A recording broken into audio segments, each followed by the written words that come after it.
السلام عليكم ورحمة الله وبركاته. إن الحمد لله نحمده ونستعينه ونستغفره ونعوذ بالله من شرور أنفسنا ومن سيئات أعمالنا. من يهده الله فلا مضل له ومن يضلل فلا هادي له. وأشهد أن لا إله إلا الله وحده لا شريك له وأشهد أن محمدا عبده ورسوله صلى الله تعالى عليه وعلى آله وصحبه وسلم تسليما كثيرا. أما بعد، فقد قال الإمام البخاري رحمه الله تعالى: حدثنا مسلم قال حدثنا شعبة عن عمرو قال سمعت ابن أبي أوفى رضي الله عنهما قال كان النبي صلى الله عليه وسلم إذا أتاه رجل بصدقته قال اللهم صل على آل فلان فأتاه أبي فقال اللهم صل على آل أبي أوفى। সম্মানিত ইফতার মাহফিলের ভাতৃমণ্ডলী, আল্লাহ রাব্বুল আলামিনের প্রশংসা এবং প্রিয় নবী সাল্লাল্লাহু আলাইহি সাল্লামের উপর সালাত ও সালামের পর আজ মঙ্গলবার 14 রমজান 1447 হিজরি মোতাবেক 3 মার্চ 2026 আমাদের ধারাবাহিক আলোচনা সহিহুল বুখারীর দোয়ার পর্ব। আজকে পর্ব নম্বর 6। গত আলোচনায় যেখানে আমরা পৌঁছেছিলাম সেটি ছিল যে কোনো ব্যক্তি নিজের জন্য দোয়া না করে যদি অন্যের জন্য দোয়া করে, সবসময় নয় কিন্তু কোনো সময় দোয়া করতে গিয়ে এমন নয় যে নিজের এবং অন্যকে সামিল করলো দোয়ায়, বরং সরাসরি অন্যের জন্য দোয়া করলো, এটা জায়েজ কিনা? বলছে জায়েজ।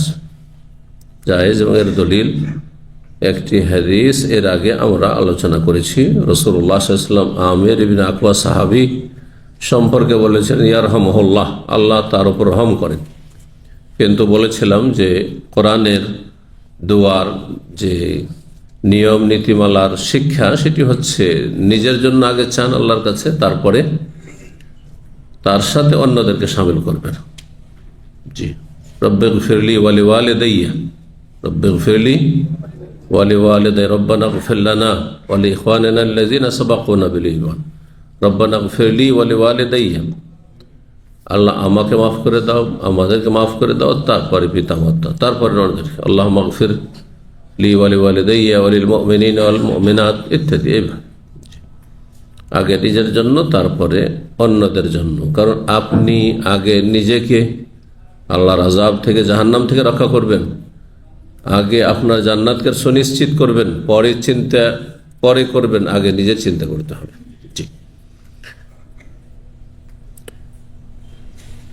এই অধ্যায়ের দ্বিতীয় হাদিস ছিল 6332 নম্বর হাদিস।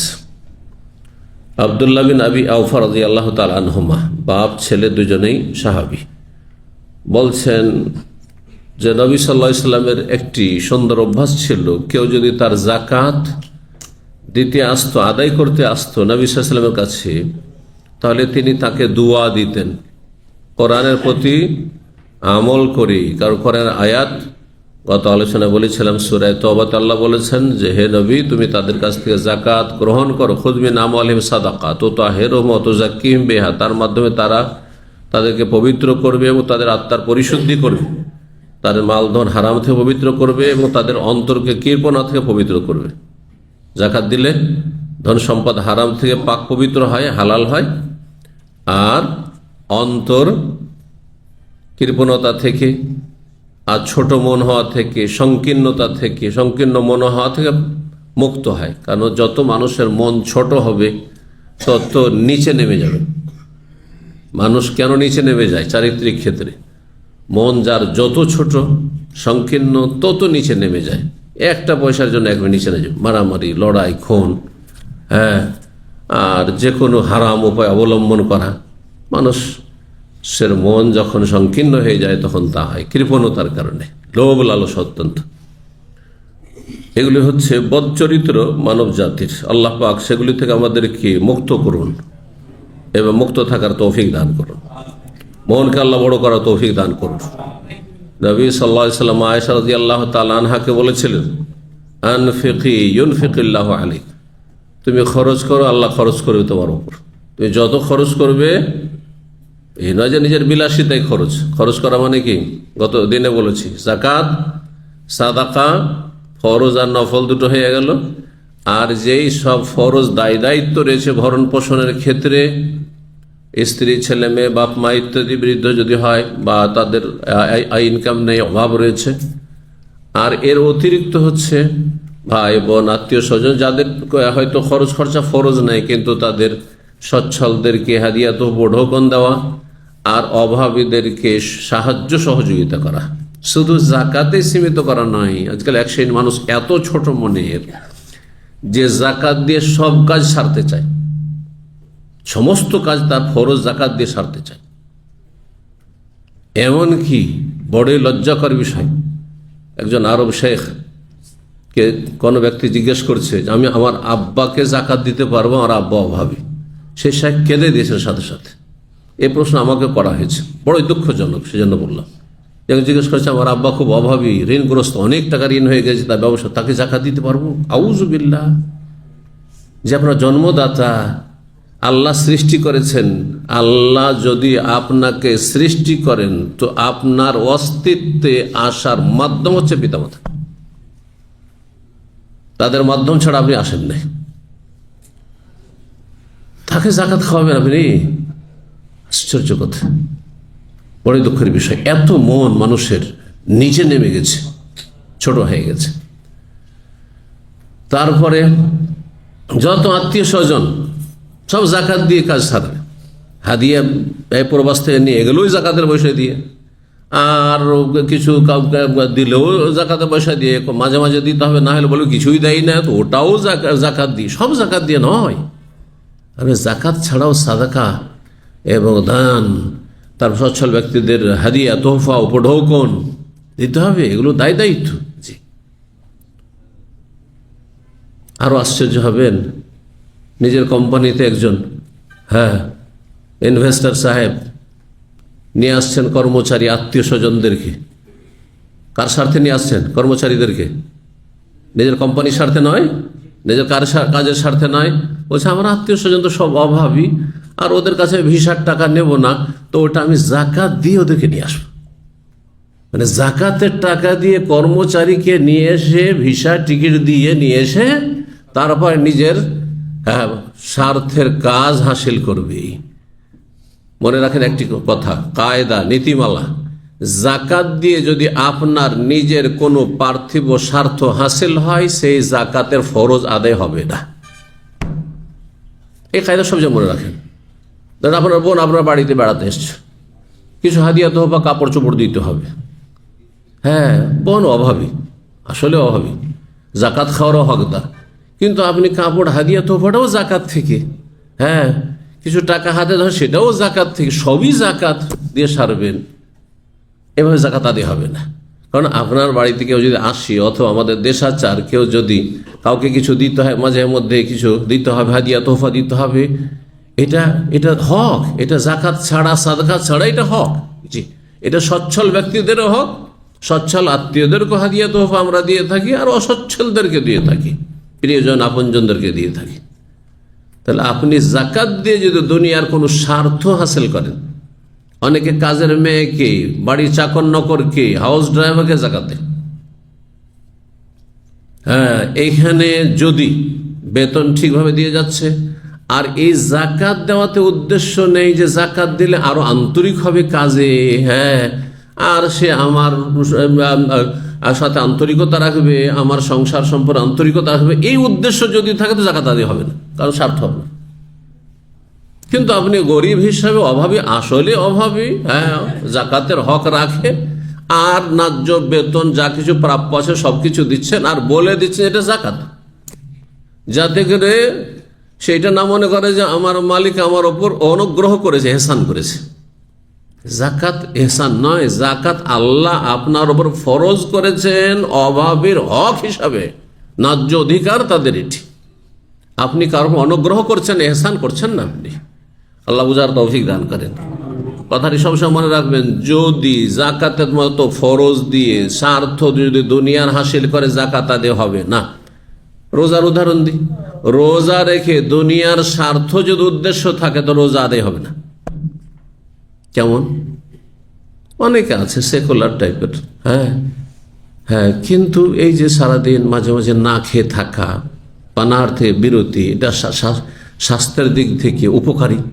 হ্যাঁ, মেডিকেল সায়েন্স পড়েছে অথবা শুনেছে, ভাবছে যে রোজা রাখলে, রোজা তো হইলো সবার সাথে হইলো, আর আমার স্বাস্থ্যটাও ভালো থাকলো। দুনিয়ার স্বাস্থ্য ভালো রাখার জন্য এই নিয়ত রোজা রাখবেন না, না রোজার সওয়াব পাবেন না।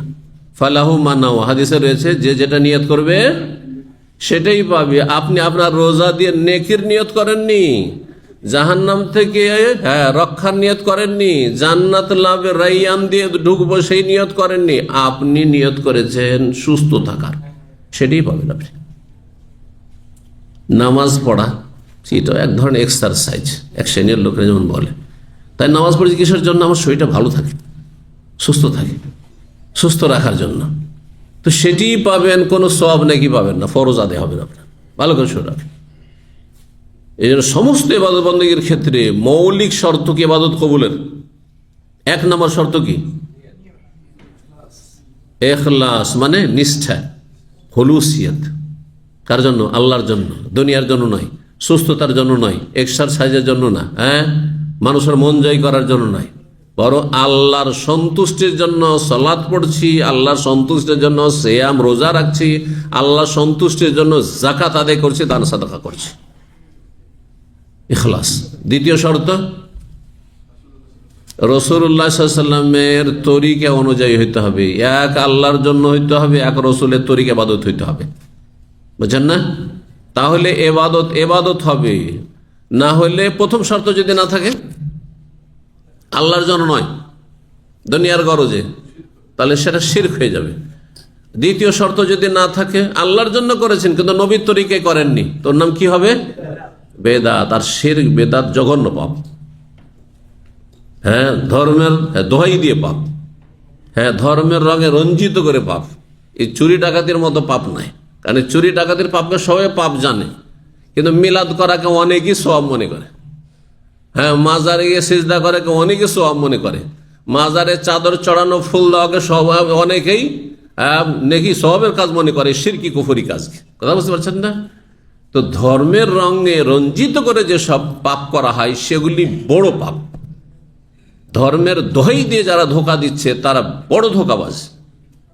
আর দুনিয়াদারি করছে পেটের স্বার্থে, ধর্মীয় পোশাক পরিধান করে প্রতারণা করে না, তারা অপরাধী। কিন্তু তাদের চাইতে বড় অপরাধী যারা ধর্মের দোহাই দিয়ে প্রতারিত করে।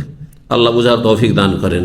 ইবাদত কবুলের দুটো শর্ত মনে রাখবেন, এক আল্লাহর জন্য হইতে হবে, আর এক রাসূল সাল্লাল্লাহু আলাইহি ওয়াসাল্লামের তরিকায় হইতে হবে। দুটোর প্রথমটি যদি না এক আল্লাহর জন্য না হয় তো ওর নাম শিরক। যেমন সিজদা ইবাদত, কাকে করলে ইবাদত? আল্লাহকে করলে ইবাদত, মাজারে করলে ওর নাম ইবাদত না, শিরক। জি, গতকালকে বলেছি না? গতকালকে তো বলেছি, আজান দিনে কয়বার? 5 বার। 5 বার আজান দেন, তো এটা নবীর তরিকা হলো, সেজন্য এর নাম হচ্ছে সুন্নতি তরিকা।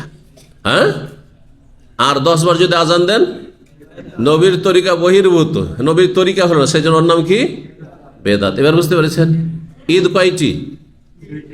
নবীর ঈদ কয়টি? নবীর ঈদ 2টি। আর ঈদে মিলাদুন নবী, এটি নবীর ঈদ নয়, সুতরাং এটি বেদাতি ঈদ, জাহান্নামে যাওয়ার ঈদ।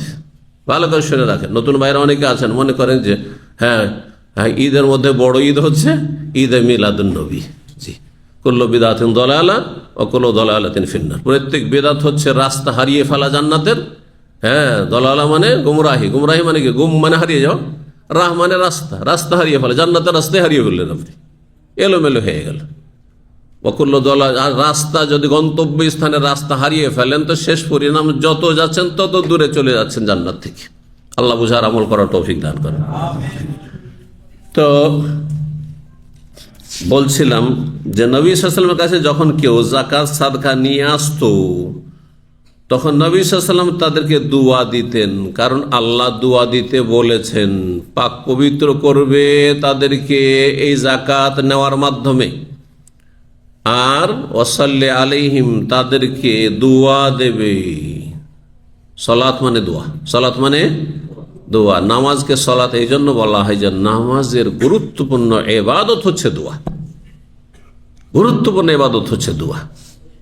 দোয়াবিহীন সূরা ফাতিহাই দোয়া, সূরা ফাতিহা ছাড়া নামাজ হয় না। আত্তাহিয়াত দোয়া, দরুদ ও দোয়া, দোয়া মাসুরা ও দোয়া, আর আপনি রুকু সিজদা তাসবিহ করছেন গুণগান, সেগুলিও দোয়া, আল্লাহর গুণগানমূলক দোয়া, সব দোয়া আর দোয়া। তো বলছেন যে ওয়াসাল্লি আলাইহি, আল্লাহ বলছেন তাদেরকে সালাত মানে দোয়া দেবে যারা যাকাত দিতে আসবে। ইযা আতাহু রাজুলুন বিসাদাকা, নবী সাল্লাল্লাহু আলাইহি ওয়াসাল্লাম সম্পর্কে বলছেন আবি আওফা যে নবী সাল্লাল্লাহু আলাইহি ওয়াসাল্লামের কাছে কেউ যদি সাদাকা মানে যাকাত নিয়ে আসতো তো বলতেন কোন বংশের লোক এসেছে, কোন ব্যক্তি এসেছে, তার নাম ধরে বা তার বংশের নাম ধরে, গোত্রের নাম ধরে দোয়া দিতে, আল্লাহুম্মা সাল্লি আলা আলে ফুলানিন, অমুক গোত্র বা অমুক বংশের ওপর আল্লাহ তুমি রহমত বর্ষণ করো, তাদের ওপর অনুগ্রহ করো, এই দোয়া দিতেন। একবার আমার আব্বা ইবনে আবি আফা, আব্দুল্লাহ বিন আবি আফা বলছেন আমার আব্বা আবু আউফা সাহাবী, তিনি একবার যাকাত নিয়ে আসলেন নবী সাল্লাল্লাহু আলাইহি ওয়াসাল্লামের কাছে যাকাত জমা করার জন্য। তখন নবী সাল্লাল্লাহু আলাইহি ওয়াসাল্লাম তাকে দোয়া দিলেন আমার আব্বাকে, আল্লাহুম্মা সাল্লি আলা আলে আবি আউফা, আবু আউফার পরিবারে আল্লাহ তুমি কি করো, রহমত নাজিল করো। 6333 নম্বর হাদিস। হাদিস বর্ণনা করছেন কায়েস রাদিয়াল্লাহু তাআলা আনহু, তিনি সামিআতু জারীরান, আমি জারীর বিন আব্দুল্লাহ রাদিয়াল্লাহু তাআলা বলতে শুনি, তিনি বলেন কাল আলী রাসূলুল্লাহ সাল্লাল্লাহু আলাইহি ওয়াসাল্লাম, জারীর রাদিয়াল্লাহু তাআলা আনহু বড়ই পারদর্শী অশ্বরোহী ছিলেন, মানে ঘোড়ার পিঠে যুদ্ধ করে পারদর্শী ছিলেন।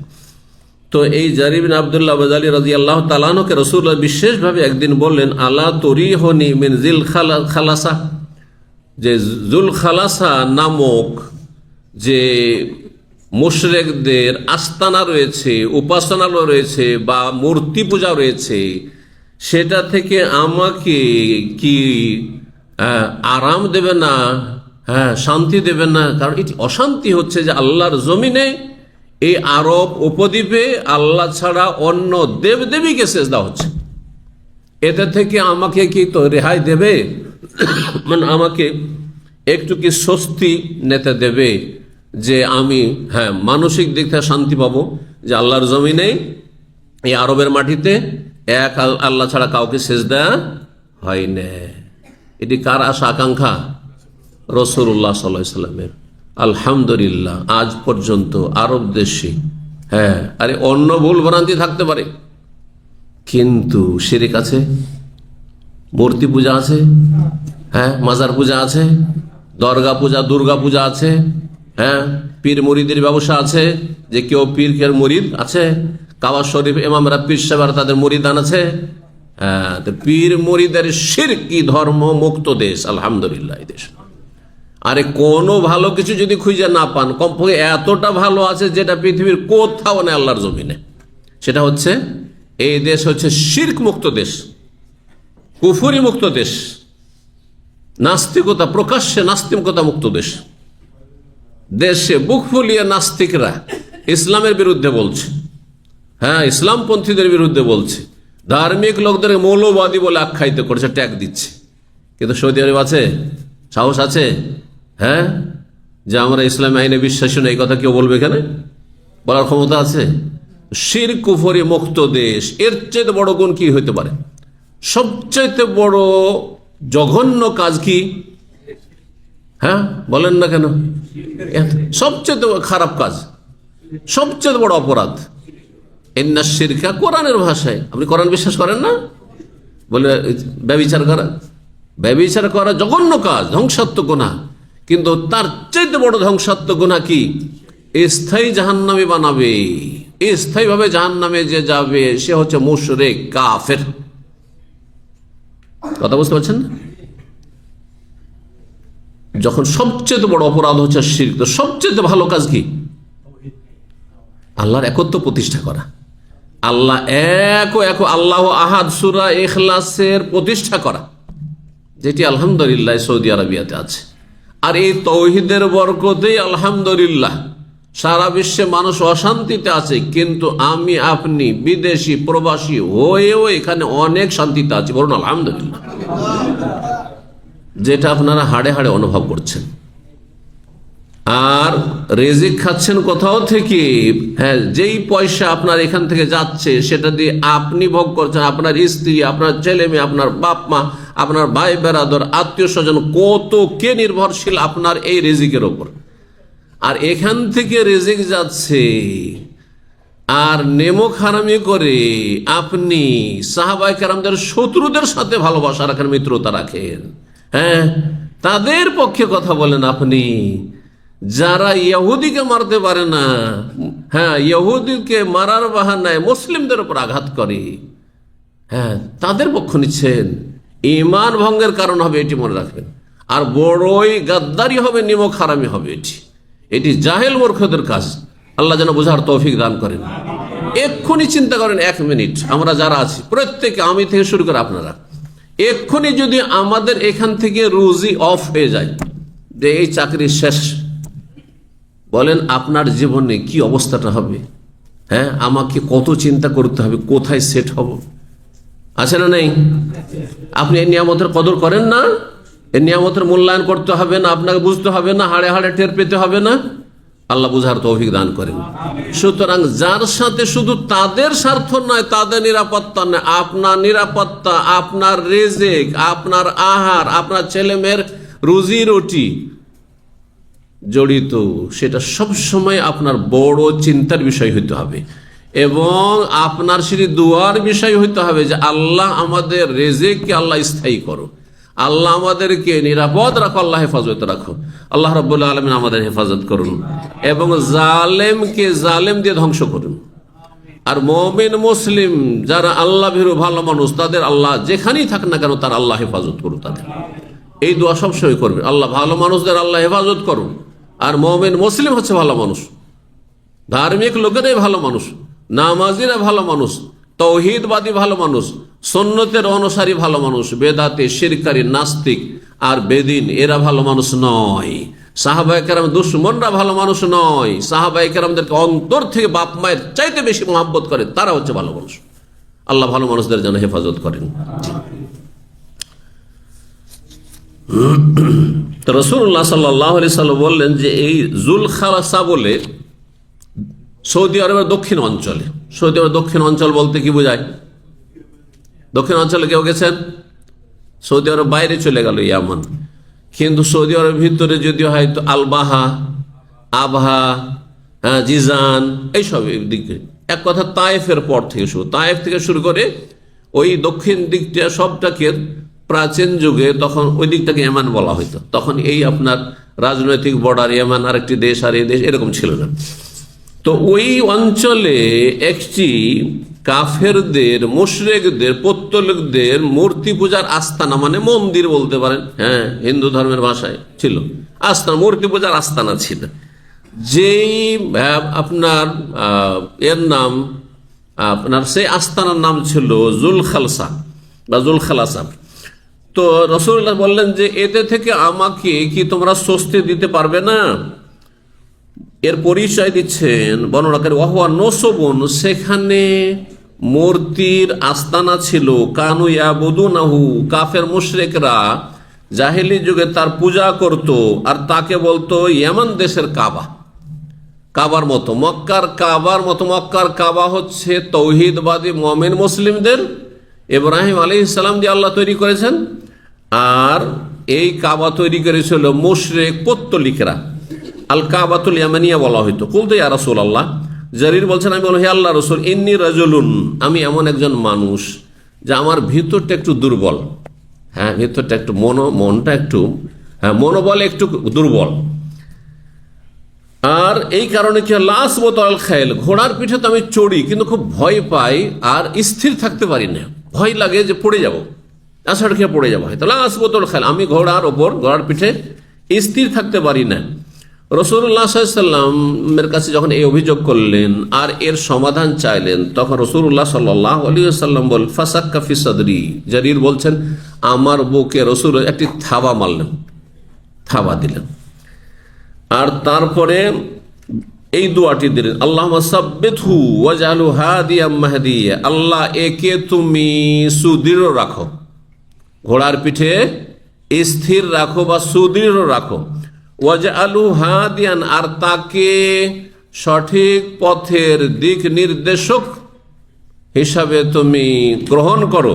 ও মাহদিয়ান, আর হেদায়েত প্রাপ্ত, সঠিক পথ প্রাপ্ত হিসাবে গ্রহণ করে। তাকে হেদায়েত প্রাপ্ত বানিয়ে দাও, সে নিজেও যেন হেদায়েত প্রাপ্ত হয়, জান্নাতের পথের প্রতীক হয়, আর তার দ্বারা অন্যরা যেন জান্নাতের পথ পায়। হাদিয়া মাহদিয়া, এই দোয়া দিলেন। নবী নিজের জন্য দোয়া করলেন না, কার জন্য দোয়া করলেন? সাহাবী জারীর রাদিয়াল্লাহু তাআলার জন্য দোয়া করলেন। এটি হচ্ছে অধ্যায়ের সাথে মিল। বলছেন ফাখারাজতু ফি 50 মিন আহমাস মিন কওমি, আহমাস আমার গোত্রের 50 জন যোদ্ধাকে নিয়ে আমি তখন চললাম এই আপনার শিরকের বা মূর্তি পূজার যে আস্তানা, এটিকে গুড়িয়ে দেওয়ার জন্য, শেষ করে দেওয়ার জন্য। রুবামা কালা সুফিয়ান, সুফিয়ান বর্ণনা করতে গিয়ে বলেছেন, সুফিয়ান ফান্তালাকতু, আমি গেলাম, ফি উসবাতি মিন কওমি, মানে শব্দের পার্থক্য করেছে, আমার সম্প্রদায়ের, আমার বংশের একটা শক্তিশালী দল নিয়ে আমি গেলাম কি করার জন্য? এই মন্দিরটাকে ভেঙে দেওয়ার জন্য। আচ্ছা, মন্দির ভাঙা জায়েজ না না জায়েজ? জায়েজ। আরে বাপরে, এই ফতোয়া দেন তো বিপদ করে দিন না। হ্যাঁ, কোথা থেকে পেয়ে গেলেন? হ্যাঁ, আপনার জন্য জায়েজ, আমার জন্য জায়েজ। হ্যাঁ, কার জন্য? সরকার তো ওয়াজিব নাকি? আচ্ছা, দেশে যদি অমুসলিম নাগরিক থাকে, অলরেডি অমুসলিম নাগরিক আছে, তাদের ধর্মীয় স্বাধীনতা আছে না নেই? আছে। তাহলে ধর্মীয় স্বাধীনতা আছে, তার মানে মন্দির থাকার স্বাধীনতা আছে। এবার বুঝতে পেরেছেন? সুতরাং আপনি বাংলাদেশের উপর আবার ফিট করবেন না, কথা বুঝতে পেরেছেন কি না? যে বাংলাদেশে মন্দির ভাঙবেন আপনি গিয়ে, এটা জায়েজ না, হারাম এটি তখন। বুঝতে পারছেন? কারণ দেশে আপনার অমুসলিম নাগরিক আছে, কম থাক আর বেশি থাক আছে। আর ইসলামের লা ইকরাহা ফিদ্দিন, ধর্মের ক্ষেত্রে জবরদস্তি চলবে না। হ্যাঁ, কোনো সুযোগ নেই জবরদস্তি করার। শুধু তাদের ধর্মীয় স্বাধীনতা দেওয়া মানে তাদের পুজো পাঠের স্বাধীনতা দিতে হবে, কিন্তু আপনাদেরকে দিয়ে পাহারা দিতে হবে? এই ইসলামপন্থীগুলো ইসলামের দোহাই দিয়ে যারা রাজনীতি, তারা গিয়ে পাহারা দেবে নাকি? হ্যাঁ, হিন্দুদের মন্দির পাহারা দেওয়া, হিন্দুরা নেই, ওদেরকে দিয়ে পাহারা দেওয়া নেবেন। আরে আপনি একজন মুসলিম কেন পাহারা দিয়ে আপনার ইমান ভঙ্গ করবেন? আপনি কাফের হইতে যাবেন। কথা বুঝতে পারছেন না? পারছেন না? মাসলা আপন জায়গায়। তাদের ধর্মীয় স্বাধীনতা ঠিক আছে, কিন্তু তাদের মন্দিরের পাহারা, তাদের চার্চের পাহারা তারা দেবে, আপনি কেন দেবেন? আপনার জন্য জায়েজ নাই। এবার বুঝতে পেরেছেন? হক বাতিলকে একাকার করে দেবেন না। এর হক বাতিলকে একাকার করে দিয়ে জাহান্নামের দিকে নিয়ে চলে যাচ্ছে ধর্মের নামে। জি, এক শ্রেণী ইসলামপন্থী যাদেরকে বলছে তারা, আর আসলে এরা ইসলামপন্থী না, ইসলাম সম্পর্কে একেবারে অজ্ঞ, আর না হইলে হ্যাঁ পড়া শয়তান, শিক্ষিত শয়তান, জানে কিন্তু রাজনৈতিক স্বার্থে, ক্ষমতার স্বার্থে সবকে হালাল করে নেয় এরা। কথা বুঝতে পারছেন না? মোটেই না। তো যদি কোথাও গায়রুল্লাহর আস্থানা ভাঙতে হয়, সেটা সিদ্ধান্ত নেবে শাসকের অধিকার রয়েছে। শাসকের অধিকার, বল প্রয়োগ করার অধিকার জনগণের নেই, কোনো আলেমের নেই, কোনো মুফতির নেই, আমার নেই। কার আছে? সরকার যদি মনে করে সেটা। কিন্তু সরকার মনে করবে খেয়াল খুশি শরীয়তের আলোকে, যদি দেখে যে সেখানে সেখানে নাগরিক আছে, তাহলে তাদের না অধিকার দিতে হবে, তারা তাদের অধিকার তারা ব্যবহার করবে বা ভোগ করবে। কিন্তু আরব দেশ সম্পর্কে নবী করিম সাল্লাল্লাহু আলাইহি সাল্লামের জামানার ঘটনা, নবী সাল্লাল্লাহু আলাইহি সাল্লাম তখন দেশের প্রধান, মুসলিমদের প্রধান রাসূলুল্লাহ সাইয়্যিদুল মুরসালিন, সুতরাং তার হুকুমে জারি রাদিয়াল্লাহু তাআলা আনহু গড়িয়ে দিতে গেছেন। বুঝতে পারছেন না? আর রাসূলুল্লাহ এই কথা বলেছেন যে আরব দেশে দুটি ধর্ম একত্রিত হতে পারে না। বুঝতে পারছেন? আল্লাহর জমিন, কার জমিন? জমিন আল্লাহর। আল্লাহর জমিন সারা বিশ্বেই শিরিক আর কুফরি হচ্ছে। আল্লাহ চান যে এমন কিছু জায়গা অন্তত থাক যেখানে অন্তত আল্লাহর সাথে শরিক না করা হয়, আর সেটি হচ্ছে আল জাজিরাতুল আরবে, আরব উপদ্বীপ। আরব উপদ্বীপ যে দেশে বসবাস করছেন, সুতরাং এখানে অন্য ধর্ম চর্চা করার কোনো সুযোগ নেই শরীয়তের দৃষ্টিতে। আরব দেশে অন্য ধর্ম কেউ চর্চা করবে এর সুযোগ নেই। জি, এটি জায়েজ নয়। আর বিশেষভাবে হারমাইন শরীফাইন মক্কায়, মদিনায়, জি জি, এই জন্যই মক্কায় কোনো কাফেরের প্রবেশ জায়েজ। আল্লাহ কোরআন নিষেধ করেছেন না? নিষেধ করেছেন। এই জন্য যারা সারা বিশ্বের সব জায়গাকে শিরিক আর কুফরি দিয়ে নাপাক করে দিবে, অন্তত আল্লাহর জমিন কাবা ঘরের চারপাশে যে হদুদ হারাম, হারামের এরিয়া আছে, এই জায়গাটা তো পাক পবিত্র থাক শিরিক কুফরি থেকে। এটা হচ্ছে রহস্য। যদি তারা বলে যে কেন আমরা ঢুকতে পাবো না, সেখানে ঢুকতে পাবে। তোমাদের দেশে ঢোকার জন্য পাসপোর্ট ভিসা লাগছে না? লাগছে না? লাগছে না? ওদের দেশ গেলে পাসপোর্ট চাই না? আর ভিসার কত জটিলতা তাদের, ঠিক না? আমাদের ভিসা খুবই সহজ, আমাদের ভিসা খুবই সহজ। সেটা হচ্ছে লা ইলাহা ইল্লাল্লাহ মুহাম্মাদুর রাসূলুল্লাহ। লা ইলাহা ইল্লাল্লাহ মুহাম্মাদুর রাসূলুল্লাহ পড়ে নাও, অন্তর থেকে বিশ্বাস করে মুখে পড়ে নাও, আর মক্কায় ঢুকে যাও। বুঝতে পারছেন? উত্তর দেবেন তাদেরকে যে তোমরা কেন ঢুকতে দিচ্ছ না? বলছে তোমাদের দেশে কেন ভিসা দিচ্ছ না? হ্যাঁ, আপনি একটা যখন অন্য দেশে যাবেন বিনা ভিসা যেতে দেবে আপনাকে? হ্যাঁ, বিনা পাসপোর্টে। বলছে পাসপোর্টও নয়, ভিসা নেই, যাবো কেন? যাবো না, আমি তো মানুষ, চলবে না। তো তাদের যখন আইনগত সিদ্ধান্ত নেওয়ার অধিকার আছে, তো আল্লাহ রাব্বুল আলামিনের বিধান সবার আগে। জি, আল্লাহর বিধান হচ্ছে আল্লাহর জমিন সবগুলি নাপাক করলে চলবে, অন্তত কিছু জায়গাকে পাক রাখো শিরক কুফরি থেকে। আর সেটা হচ্ছে এই হারমানি শরীফের, আল্লাহ রাব্বুল আলামিন হারমানি শরীফের হেফাজত করুন, এবং হারমানি শরীফাইনকে যারা এই দেশকে ভালোবাসে তাদের আল্লাহ হেফাজত করুন। এই দেশে যারা বসবাস করে, এখানকার স্থানীয় নাগরিক হোক অথবা প্রবাসী হোক, আল্লাহ তাদের জন্য হেফাজত করেন।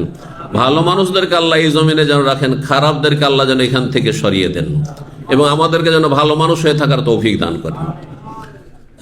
তো জারির বলছেন যে আমি আসলাম সেই কোথায়, উপাসনালয়ে, যেখানে শিরকের আস্তানা ছিল।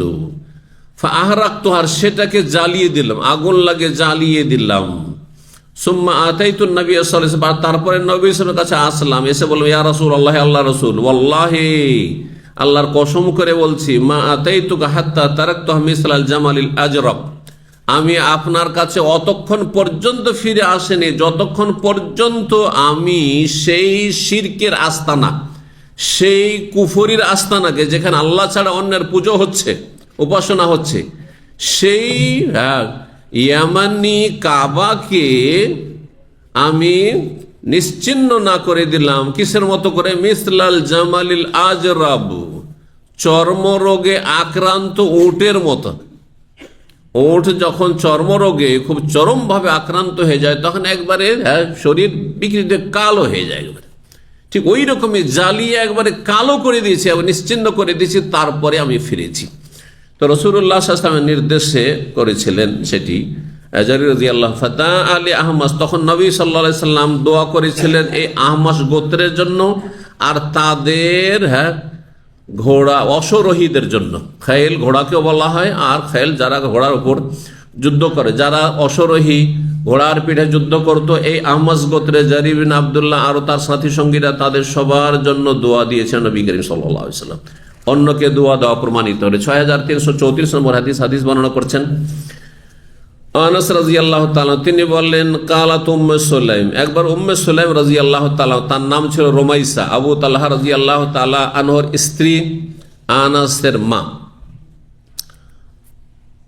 বলছেন উম্মে সুলাইম নবী সাল্লাল্লাহু আলাইহি ওয়াসাল্লামকে একবার বললেন, কি বললেন? নিজের ছেলে আনাস, আনাস আগের স্বামীর ঘরের ছেলে উম্মে সুলাইমের, তারপরে স্বামীর ইন্তেকালের পরে বিয়ে হইল কার সাথে? বললাম আবু তালহা আনসারীর সাথে।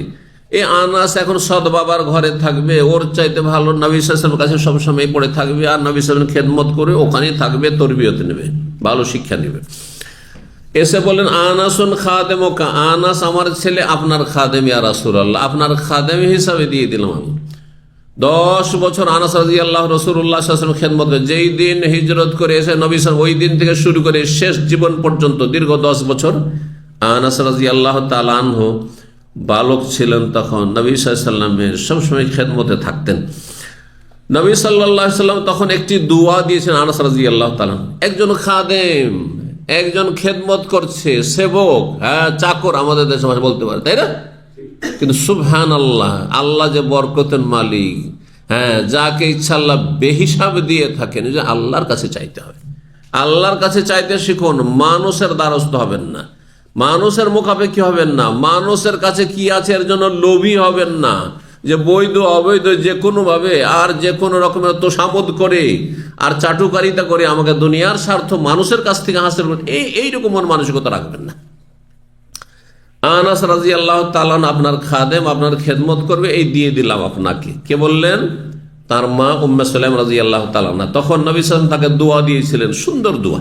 এই দোয়াটি দেবেন আপনার প্রিয়জনকে, আপনজনকে, যাকে ভালোবাসেন, যে আপনাকে ভালোবাসে, দোয়া দেবেন আপনি। এটি আপনার ছেলে মেয়েকে দোয়াগুলি দিবেন। অসুবিধা আছে দোয়া দিতে? আল্লাহ দেবেন, আপনি শুধু দোয়াটা করে দেবেন। জি, আপনি যাকে ভালোবাসেন, যে আপনাকে ভালোবাসে, দোয়া দিবেন। আপনার মুমিন ভাই বোনদেরকে দোয়া দেবেন। আপনি যদি কাউকে দোয়া দেন, ফেরেশতা আপনার জন্য দোয়া করবে, আপনার বেশি বেনিফিট, আপনার লাভ বেশি। আমার দোয়া কবুল নাও হইতে পারে আপনার জন্য দোয়া করলে, কিন্তু ফেরেশতার দোয়া যে আমার জন্য হবে, আপনার জন্য দোয়া করার কারণে, সেটা অবশ্যই কবুল হবে, লাভ। নবী সাল্লাল্লাহু আলাইহি ওয়াসাল্লাম দোয়া করে বললেন, আল্লাহুম্মা আকসির মালাহু ওয়া ওয়ালাদাহু ওয়া বারিক লাহু ফিমা আতাইতাহু। এই দোয়া কার মুখস্থ আছে? হ্যাঁ, আল্লাহুম্মা আকসির মালাহু ওয়া ওয়ালাদাহু। আল্লাহ, এই আনাসের অবস্থান কোথায়? হ্যাঁ, এটা খাদেম, এটা খাদেম, সাধারণ একজন টিবাই মানে ধরে এলেন। হ্যাঁ, আল্লাহুম্মা আকসির মালাহু, আল্লাহ এর ধন সম্পদ বৃদ্ধি করে দাও, ওয়ালাদাহু, এর সন্তান সন্ততি বৃদ্ধি করে দাও। ধন সম্পদ, ধনবল এবং জনবল দুটোই বৃদ্ধি করে দাও আল্লাহ, বেশি দাও আল্লাহ। ও বারিক লাহু ফিমা আতাইতাহু, আর যা তুমি তাকে দেবে আল্লাহ সব কিছুতেই বরকত দাও। কত ব্যাপক দোয়া, যা কিছু দেবে আল্লাহ। আমাকে হায়াত দিয়েছেন, হায়াতে বরকত। হ্যাঁ, সুস্থতা দিয়েছেন, সুস্থতায় বরকত। হ্যাঁ, নিরাপত্তা দিয়েছেন, নিরাপত্তায় বরকত। হ্যাঁ, রিজিক দিয়েছেন, রিজিকে বরকত। হ্যাঁ, পরিবেশ দিয়েছেন, পরিবেশের বরকত। সাথী সঙ্গী দিয়েছেন, সেগুলির বরকত। পরিবার দিয়েছেন, স্ত্রী দিয়েছেন, ছেলে মেয়ে দিয়েছেন, যা দিয়েছেন সবকিছু বারিক লাহু ফিমা আতাইতাহু, যা আল্লাহ দিয়েছ তাতে বরকত দান করো। আল্লাহুম্মা আকসির মালাহু ওয়া ওয়ালাদাহু ওয়া বারিক লাহু ফিমা আতাইতাহু। ছোট্ট দোয়া। আপনি আপনার ছেলে মেয়েকে যদি এই দোয়া দেন, আপনার জামাইকে যদি এই দোয়া দেন, আপনার যদি প্রিয়জনকে দোয়া দেন, আপনার দিনী ভাই মুসলিম ভাই বোনদেরকে দোয়া দেন। একজন নতুন মানুষ এসে চাকরি পায় না, বেচারা কত পেরেশান উদ্বিগ্ন হয়ে আছে, তাকে যদি আল্লাহুম্মা আকসির মালাহু ওয়া ওয়ালাদাহু ওয়া বারিক লাহু ফিমা আতাইতাহু, আল্লাহ তার ধন সম্পদ বাড়িয়ে দাও। হ্যাঁ, তার ছেলে মেয়ে বাড়িয়ে দাও, বৃদ্ধি করো। আর এটাকে আবার আজকাল মানুষ দোয়া মনে করেন। দেখেন, দুটোর একটাকে বড় নিয়ামত মনে করছে আজকালকার অধিকাংশ মানুষ, আর একটাকে বালা মুসিবত মনে করছে। বুঝলেন না? বুঝলেন না? আজকাল যদি কারোর জন্য দোয়া করেন যে আল্লাহ এই ভাইকে আল্লাহ তুমি একবারে দুনিয়ার বড় একজন ধনী বানিয়ে দাও, বিশাল দোয়া। হ্যাঁ, কত সুন্দর দোয়া আমার জন্য করলো। আর যদি দোয়া করে দেয়, বিয়ে করেছেন? হ্যাঁ, বিয়ে করেছি। হ্যাঁ, আল্লাহ যেন আপনাকে 10টা ছেলে মেয়ে দেয়। কি বিপদে ফেললো আমাকে, তাই না? বিপদে ফেলে দিল 10 ছেলে মেয়ে, আমি কি করে এদের ভরণ পোষণ চালাবো? আউযু বিল্লাহ। অথচ ধন সম্পদের নিয়ামতের চাইতে ছেলে মেয়ের নিয়ামত বেশি মূল্যবান। সেটা রাখেন ভালো করে। ধন সম্পদের নিয়ামতের চাইতে বেশি শান্তি কিসে আছে? ছেলে মেয়ে, আওয়ালাদিন সলেহিন, নেক সন্তান। কিন্তু নেক সন্তান করতে হবে। এই জন্য বলি, আপনি না আপনার ছেলে মেয়েকে ডাক্তার বানান, ইঞ্জিনিয়ার বানান, আপনি রাষ্ট্রনায়ক বানান, আপনি যা বানাবেন তাই বানান দুনিয়ার, কিন্তু তার আগে তাকে মুসলিম বানান। কি বানাবেন? মুসলিম। মুসলিম কে? মুসলিম যে তৌহিদবাদী, আল্লাহর একত্ববাদী, একত্ব প্রতিষ্ঠাকারী, যার মধ্যে নেই দুর্গা দরগা, নেই তার মধ্যে নাস্তিকতা আর সেকুলারিজম। দাদা বোঝা গেছে? আর সে বেনামাজি নাই। মুসলিমকে যে নামাজি, সে বেনামাজি। তো নামাজি ছেলে হয় যদি, আর সে আপনার দুনিয়া থেকে চলে যাওয়ার পরে যদি দোয়া করে, তাহলে সেই নাকি পৌঁছিতে থাকবে। আছে হাদিসে, সেই আওয়ালাদিন সলেহিন ইয়াদুন, নেক সন্তান যদি আপনার জন্য দোয়া করে। এখন আপনার বেনামাজি সন্তান আর দেশে গিয়েছে, আর যাওয়ার পরে যদি বাবা মায়ের কবরের কাছে দাঁড়িয়ে দোয়া করে, অথবা দূর থেকে দোয়া করে, এই বেনামাজির দোয়া দিয়ে হবেই বাকি কিচ্ছু হবে না। ভালো করে শুনে রাখেন আমার কাছে, কিছু হবে না, বরং উল্টো দুনিয়ারও আযাব হবে। এই বেনামাজি ছেলে না ভালো করে সুখে শান্তিতে একটু খেতে দিল, না সংসার করতে দিল, থাকতে দিল, আর না দুনিয়া থেকে চলে যাওয়ার পরে কিছু দুয়াই পৌঁছাইতে পারলো, কিছুই করতে পারলো না, দান সাদকাই করতে পারলো, কিছুই হলো না, তার দ্বারা কোনো ফায়দা হলো না। বুঝতে পারছেন না? জি, এই জন্য ছেলে মেয়েকে নেক বানাবেন মানে কমপক্ষে নামাজি। আরে ওকে রাষ্ট্রপতি বানান কিন্তু 5 ওয়াক্ত নামাজি হোক, প্রধানমন্ত্রী হোক কিন্তু নামাজি হোক, না হলে আমার ফায়দা কি? আপনার কোন ফায়দাটা আছে বেনামাজিতে? কোনো ফায়দা নেই। আপনার ছেলে আপনার ডিসি হয়েছে, আরো কিছু হয়েছে, হ্যাঁ পুলিশের এবং সবচেয়ে বড় পদস্থ ব্যক্তি হয়েছে, কিন্তু সে বেনামাজি, তার দ্বারা ইসলামের কোনো কিছু হবে না, ফায়দা নেই। মুসলিম উম্মার কোনো লাভ হবে না তার দ্বারা। মুসলিম উম্মায় বড় বড় পদস্থ ব্যক্তি রয়েছেন, কিন্তু তাদের সততা, তাদের ঈমান না থাকার কারণে মুসলিম উম্মা কোনো ফায়দা হাসিল করে না, তাদের কোনো ফায়দা পায় না। কিন্তু তারা যদি নামাজি হইতো, তারা যদি তৌহিদ প্রতিষ্ঠাকারী হইতো, তার সুন্নাহর অনুসারী হইতো, তাহলে তাদের দ্বারা ইসলামের মুসলিম জাতির অনেক খেদমত হইতো। আল্লাহ রাব্বুল এদের সংখ্যাকে যেন বৃদ্ধি করেন এবং ভালো মানুষ হওয়ার যেন আমাদেরকে তৌফিক দান করেন। আমাদের ছেলে মেয়েদেরকে যেন ভালো মানুষ হিসেবে আল্লাহ কবুল করেন। আল্লাহ বারিক লাহু ফিমা, আল্লাহুম্মা আকসির মালাহু ওয়ালাদাহু বারিক লাহু ফিমা আতাইতাহু। দোয়া মুখস্থ করে নেবেন। 6335 নম্বর হাদিস, মা আয়েশা রাদিয়াল্লাহু তাআলা আনহা বলেন যে সামিয়ান নবী সাল্লাল্লাহু আলাইহি ওয়াসাল্লাম রাজুলান ইয়াকরাউ ফিল মসজিদ। নবী সাল্লাল্লাহু আলাইহি ওয়াসাল্লাম একবার শুনতে পেলেন যে মসজিদে কেউ কোরআন তেলাওয়াত করছে। ফাকালা, বললেন রাহিমাহুল্লাহ, আল্লাহ তার উপর রহম করুন, আল্লাহ তার উপর রহম করুন। তো রাহিমাহুল্লাহ জীবিতকেও বলা যাবে, মৃতকেও বলা যাবে, বুঝলেন না? আজকালকার এক শ্রেণীর লোকেরা সামান্য একটু ইসলাম শিখে মনে করে যে, বেশিরভাগ তো দেখি যারা মারা গেছে তো রাহিমাহুল্লাহ বলে, যদি জীবিত অবস্থায় আল্লাহ রাহিমাহুল্লাহ, রাহিমাকাল্লাহ, আল্লাহ আপনার রহম করুক, তাহলে আমি কি মরে গেছি? হ্যাঁ, আমি কি মারা গেছি যে রহমতের দোয়া করছেন? না, রহমতের মুখাপেক্ষী জীবিত ব্যক্তিও এবং মৃত, কথা বলছেন না? কিন্তু মৃত ব্যক্তি জীবিত ব্যক্তির সাথে পার্থক্য হচ্ছে যে জীবিত ব্যক্তির রহমতের সাথে আল্লাহর হেফাজত সুরক্ষারও মুখাপেক্ষী। পক্ষান্তরে মৃত ব্যক্তির রহমতেরই বেশি মুখাপেক্ষী, রহমত ছাড়া আর কোনো উপায় নেই। হ্যাঁ, যে কবরে চলে গেছে তার কোন আর শত্রু নেই, তার আর হিংসুক নেই, আছে? হ্যাঁ, তারা চিন্তা নেই যে আমার চুরি হয়ে যাবে, ডাকাতি হয়ে যাবে, আমাকে কেউ খুন করে দিবে, আমার পেকে জুলম অত্যাচার করবে, আমার টাকা পয়সা বেঈমানি ছিনতাই করবে, ভয় আছে? কোনো ভয় নেই। সেই জন্য তার আসল প্রয়োজন হচ্ছে আল্লাহর রহমত। তার আমল করারও আর কোনো ক্ষমতা নেই, নেকি বাড়াবারও কোনো ক্ষমতা নেই। সুতরাং সে একমাত্র আল্লাহর রহমতের মুখাপেক্ষী। আল্লাহ যদি রহম করেন তাহলে জান্নাত পাবে সে। সেই জন্য মৃত ব্যক্তির ক্ষেত্রে রাহিমাহুল্লাহ সুনিশ্চিত।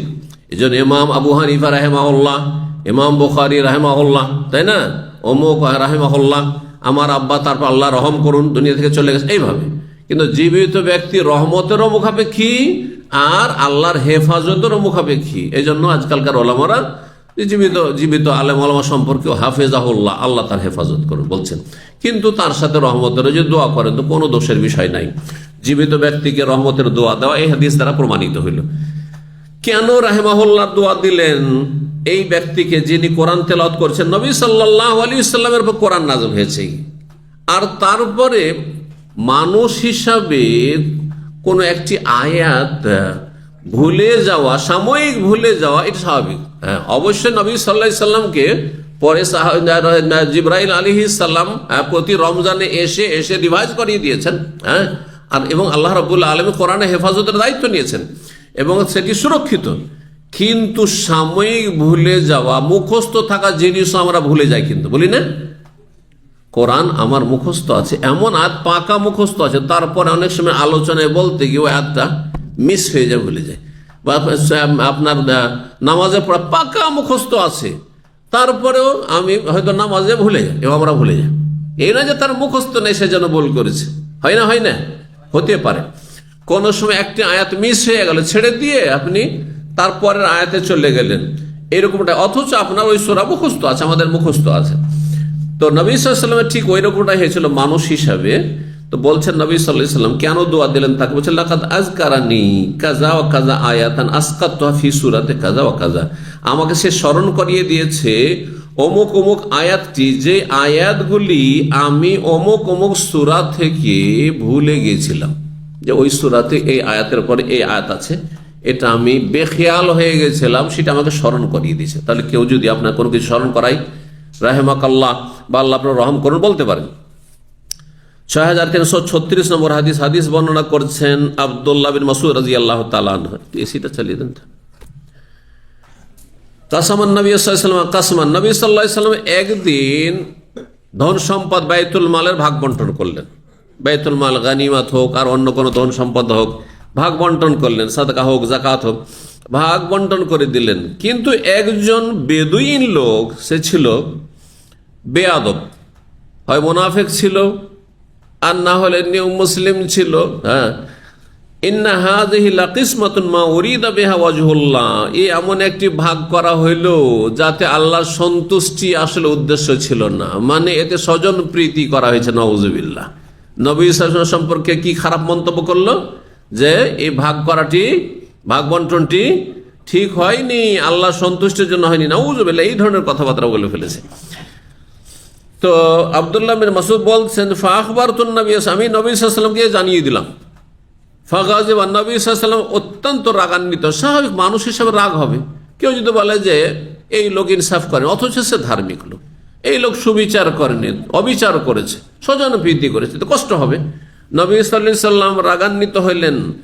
আর ফর্সা মানুষ রাগান্বিত হলে চেহারা কিন্তু লাল হয়ে যায়, চেহারা লাল হয়ে যায়। হাত্তা রাআইতুল গাযা ফি ওয়াজহি, নবী সাল্লাল্লাহু আলাইহি ওয়াসাল্লামের চেহারায় আমি রাগের চিহ্ন দেখতে পেলাম। আর তারপরে নিজেকে সান্ত্বনা দেওয়ার জন্য বললেন, সাহাবায়ে কেরামদেরকে তরবিয়ত দেওয়ার জন্য, শিক্ষা দেওয়ার জন্য বললেন, ইয়ারহামুল্লাহ মুসা, মুসা আলাইহিস সালামের উপর আল্লাহ রহম করুন। কেন? লাকাদ উযিয়া বিআকসার মিন হাযা, আমাকে কি কষ্ট দিয়েছে হ্যাঁ আমার যুগের লোকেরা, সে কাফের হোক আর মুনাফিক হোক, এমনকি কোনো মুসলিমও যদি কষ্ট দেয়, মুসলিমও কষ্ট দিতে পারে, হ্যাঁ হ্যাঁ সেই ধরনের কষ্ট, কিন্তু মুনাফিক আর কাফের বেশি কষ্ট দিয়েছে নবী করিম সাল্লাল্লাহু আলাইহি সাল্লামকে। তো নবী সাল্লাল্লাহু আলাইহি সাল্লাম বলছেন যে আমাকে কি কষ্ট দিয়েছে, আমার চাইতে বেশি আমার ভাই মূসা আলাইহিস সালামকে তার জাতি কষ্ট দিয়েছে। ইয়ারহামুল্লাহ মুসা, মূসা আলাইহিস সালামের উপর আল্লাহ রহম করুন। লাকাদ উযিয়া বিআকসার মিন হাযা, আমার এই কষ্টের চাইতে বেশি কষ্ট তাকে দেওয়া হয়েছে, মানসিক, শারীরিক, হ্যাঁ বিভিন্নভাবে কষ্ট দিয়েছে নবী রাসূলগণকে। মূসা আলাইহিস সালামকে কারা কষ্ট দিয়েছিল জানেন? এই ইহুদিদের পূর্বপুরুষরা। এই যে ইহুদিরা দুনিয়ার মধ্যে সবচেয়ে বড় জালেম, সবচেয়ে বড় ইসলাম মুসলিম জাতির শত্রু এই ইহুদিরা আর মুশরিক পত্তলিক।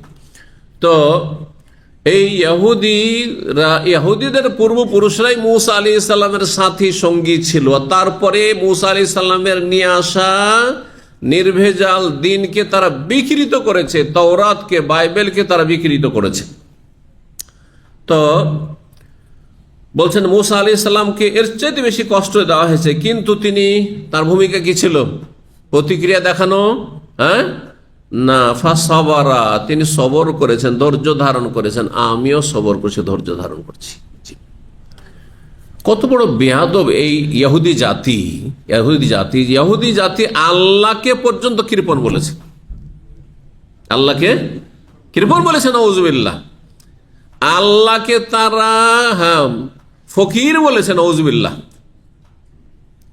লাকাদ সামিআল কাওলাল্লাযিনা ক্বালু ইন্নাল্লাহা ফকির। নাউযুবিল্লাহ। এই ইহুদিদের পূর্বপুরুষরা, এই বর্তমান ইহুদিদের পূর্বপুরুষরাই বলেছে যে আল্লাহ হচ্ছে অভাবী, সেই জন্য আমাদেরকে অনাহারে রাখছে। নাউযুবিল্লাহ। ওয়া নাহনু আগনি, আমরাই বেশি সচ্ছল। নাউযুবিল্লাহ। এরা আল্লাহকে গাল দিয়েছে আর আম্বিয়া রসুলকে খুন করেছে, আর নবী রসুলের খনি মুহাম্মদ রাসূলুল্লাহ সাল্লাল্লাহু আলাইহি সাল্লামের খাবারে বিষ মিশিয়েছিল। কারা? এই ইহুদিরা। ভালো করে রাখেন। আর ইহুদিদের সাথে যারাই জড়িত রয়েছে তারা আপনার, যদিও বাহ্যিক মনে হচ্ছে যে তাদের লেভেল হচ্ছে ইসলামের, কিন্তু ইহুদিদের সেবায় তারা নিয়োজিত রয়েছে। এর আগে বলেছে এই ইরান, যেটাকে বলছেন যে ইসলামী প্রজাতন্ত্র ইরান, এই ইসলামের লেভেল শুধু, কিন্তু এরা সাহাবায়ে কেরামদের দুশমন। 5 জন সাহাবী ছাড়া 1 লক্ষের বেশি সাহাবায়ে কেরাম সবাইকে তারা কাফের মনে করে। ভালো করে শোনাবেন। কোরআনে আল্লাহ সাহাবায়ে কেরামদেরকে কি বলেছেন? রাদিয়াল্লাহু আনহুম ওয়া রাযু আনহু, আল্লাহও রাজি, তারাও রাজি। যেমন আমি আপনাদের উপর সন্তুষ্ট আর আপনারা আমার উপর সন্তুষ্ট, বলছি না? তার মানে আমাদের সম্পর্কটা তাহলে কত ভালো, তাই না? তো আল্লাহর সাথে সাহাবায়ে কেরামদের সম্পর্ক কত ভালো যে আল্লাহ তাদের উপর সন্তুষ্ট আর তারাও আল্লাহর নিয়ামত পেয়ে, জান্নাত পেয়ে তারাও সন্তুষ্ট। সুবহানাল্লাহ, সুবহানাল্লাহ। আর তাদেরকে যারা কাফের বলে তাদের সাথে যদি সামান্য আপনার মিত্রতা থাকে, সামান্য যদি পক্ষ নেন, আর এদের পক্ষ কারা নেই জানেন? দুই শ্রেণীর পথভ্রষ্টরা। যতগুলি নাস্তিক মিডিয়া আছে, যতগুলি সেকুলার মিডিয়া আছে বাংলা ভাষায়, সবগুলি কিন্তু ইসলামের দুশ্মন, সাহাবায়ের দুশ্মনের পক্ষে। কিন্তু ভালো করে দেখবেন। আর এক শ্রেণী হচ্ছে ধর্মীয় লেভেল আছে, কিন্তু এরা গদিবাদী। আশা করি আমার ভাষা বুঝছেন। যারা ইসলামের অপব্যাখ্যা করে, যারা শুধু ক্ষমতার স্বপ্নই দেখে।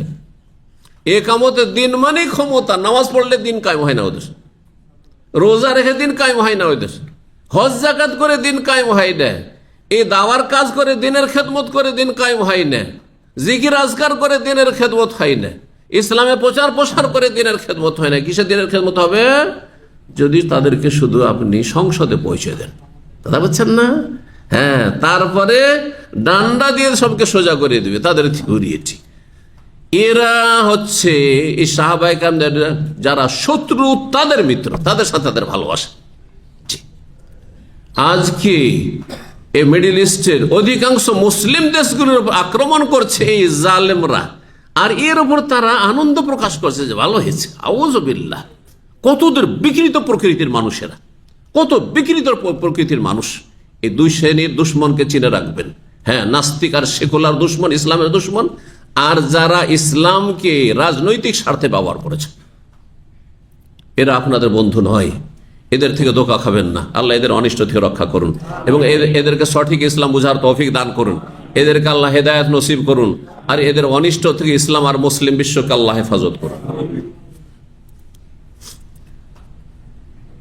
20 নম্বর অধ্যায় বলছে বাবু মা ইউকরাহু মিনাস সাজা ফি দুআ। এই অধ্যায় হচ্ছে দুআয় ছন্দযুক্ত বাক্যের প্রয়োগ করা, মানে ছন্দ আকারে যদি দোয়া করেন তো এটা কেমন।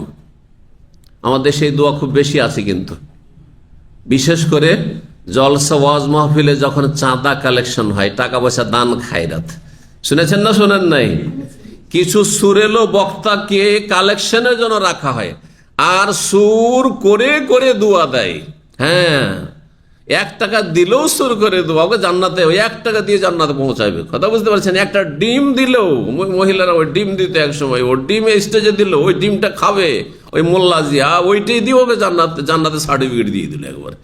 এই যে সুর সার করা দোয়াগুলি, আর তারপরে এই যে যারা দোয়া করে একবারে সুর করে, এমন কণ্ঠে সুরেলো কণ্ঠের সাথে দোয়া করা, মোনাজাত করে, এগুলি কিন্তু বেদাতি তরিকা। হাদিস দেখেন, সহিহ বুখারীর হাদিস। হ্যাঁ, সুরেলো ছন্দ আকারে দোয়া করা নিষেধ করেছে রাসূলুল্লাহ সাল্লাল্লাহু আলাইহি ওয়াসাল্লাম। হাদিস দেখি 6337 নম্বর হাদিস।